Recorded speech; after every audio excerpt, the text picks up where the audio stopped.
Very good evening to all.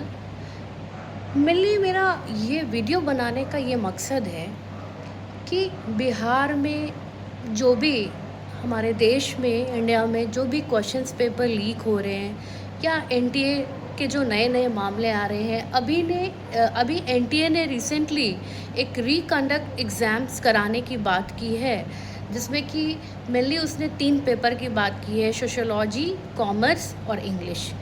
जबकि ये पता है गवर्नमेंट को कि कॉमर्स और इंग्लिश में कोई भी क्वेश्चंस जो है वो आउट नहीं हुए थे, कोई पेपर लीक नहीं हुए थे। और जब आपकी ये प्लानिंग थी कि आपको री एग्ज़ाम कंडक्ट कराना है, तो आपने विद इन 1 वीक क्यों नहीं ये नोटिस किया?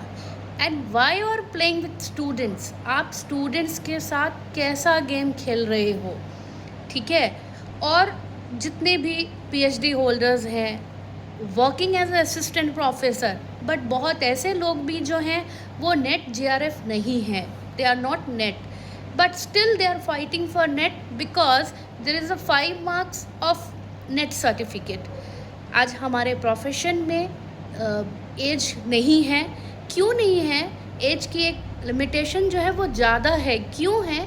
क्योंकि लोग नेट क्वालिफाई करके अपने 5 मार्क्स एकेडमिक्स में ऐड ऑन कराना चाहते हैं। तो गवर्नमेंट इन बेसिक चीज़ों पर बिल्कुल भी ध्यान नहीं दे रही है जहाँ पर उन्हें वर्क करना है। लाइक बिहार में अभी तक डोमिसाइल नीति प्रॉपरली लागू नहीं हुई है, प्रॉपरली इम्प्लीमेंट नहीं हुई है। क्यों? What is the reason behind that? और अभी भी जितने assistant professor, guest faculty, contractual जो भी वर्क कर रहे हैं, they are not satisfied by the job. Y?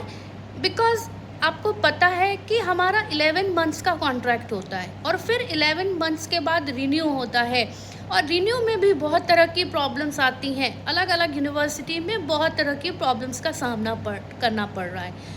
तो गवर्नमेंट इन बेसिक चीज़ों पे क्यों नहीं ध्यान दे रही है? आज अच्छे खासे पढ़े लिखे लोग बेरोजगार घूम रहे हैं। वाई? क्यों? क्या कभी गवर्नमेंट ने सोचा क्यों? What is the reason behind that? और बहुत से ऐसे स्टूडेंट्स भी हैं, फैकल्टीज़ हैं, स्टूडेंट्स मेरा कहने का मतलब फैकल्टीज़ हैं, जो कि गेस्ट टीचर्स में काम कर रहे हैं, but still they are fighting for a regular job और रेगुलर अपॉइंटमेंट्स। क्यों? क्योंकि अभी तक बिहार में प्रॉपर डोमिसाइल नीति का इम्प्लीमेंट नहीं हुआ है, लागू नहीं हुई है, जिसके चलते हमें इन सारी प्रॉब्लम्स का सामना करना पड़ रहा है। मैं सरकार से, मैं चीफ मिनिस्टर से, प्राइम मिनिस्टर से, ठीक है, एजुकेशन मिनिस्टर से सबसे रिक्वेस्ट करती हूँ कि इन छोटी छोटी चीज़ों पर ध्यान दिया जाए। ठीक है, आप रिजर्वेशन ले आते हैं, आप इस एजुकेशन लाइन में रिजर्वेशन को हटा दीजिए। ठीक है, और अगर आपने रिजर्वेशन लाया है तो उसका एक पैरामीटर फिक्स कीजिए। किसी का तो 80 मार्क्स स्कोर है, एकेडमिक स्कोर है, फिर भी उसका नहीं हो पा रहा है, और किसी का 30 और 40 मार्क्स पर हो जा रहा है। ठीक है, I am also a student of Bihar. मैं भी एक बिहार के स्टूडेंट हूँ और working as a assistant professor in a college, but I am not regular professor. I'm not appointment as a regular. I'm a contractual. But we are still facing these type of problems. तो कहाँ हमारी सरकार है और कहाँ हमारी सरकार सो रही है? इन सब चीज़ों, ये सारी चीज़ों पर ये ध्यान देने का मुद्दा है, जिस पर गवर्नमेंट बिल्कुल भी ध्यान नहीं दे रही है। हमारे एजुकेशन मिनिस्टर बिल्कुल भी नहीं ध्यान दे रहे हैं, और हमें अपनी हक की लड़ाई खुद लड़नी पड़ रही है, और हम जहाँ तक हो सके लड़ेंगे और जाएंगे भी। तो मैं गवर्नमेंट से, एजुकेशन मिनिस्टर से रिक्वेस्ट करती हूँ कि काइंडली इन चीज़ों को बहुत माइन्यूटली देखा जाए, और जहाँ पर सुधार करने की ज़रूरत है, लाइक अभी आपने जो यूजीसी रेगुलेशन को अपोज करके आपने रेगुलेशन बनाया, आपने एज लिमिट 43 डाली। क्या सोच के आपने 43 डाली? आपने अदर स्टेट्स के आपने रूल रेगुलेशंस देखे हैं? क्या है अदर रेगुलेशंस? क्या है उसके कॉम्पिटिवली आप 5 ईयर्स बढ़ा दीजिए। अगर आपने 43 रखी है तो उसको 50 कर दीजिए। बट आप 43 और 45 पर आके रोक देंगे, तो आपने कभी ये सोचा कि कितने लोगों का फ्यूचर उसमें बर्बाद होगा?